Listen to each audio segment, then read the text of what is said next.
Hey, how's it going? My name is Michael Glaspie, and I'm here to talk to you about the power of commercial real estate. Now, some people say I have a particular set of skills, and they refer to me as the Liam Neesons of commercial real estate. Now, that's them, right? It's not me. It's not self-proclaimed. But either way it goes, I've been in the game since 2014, and over that time, I've not only built a team of real estate agents from 3 to 83 across 8 different states, but I've also grown my personal portfolio up to 134 rental units that ranges anything from multifamily residential to apartment complexes and hotels as well. As far as my professional career goes, I spent some time as a commercial mortgage advisor, as well as a chief financial officer for a real estate private equity firm, where we focused on hospitality assets, such as hotels and motels. And over the years, one of my primary roles was a commercial real estate investment advisor, where we focused on analyzing different properties to make sure that it was a right fit for the client. And that's exactly what we're going to be discussing here.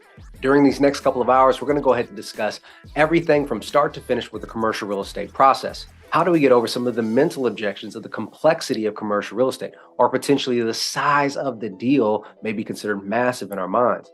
Now, once we can get that knocked out, we can actually focus on finding the right real estate product for you and for your business. Regardless if it's office, retail, industrial, or multifamily, there's a real purpose behind commercial real estate, and we have to make sure it aligns with your overall goals. Now, finding it is probably the biggest battle, but we'll go over not only how do you network with these types of properties, but how do you use open source platforms that are free, some of them may be paid, but how do you go out and search for the exact ones that you want?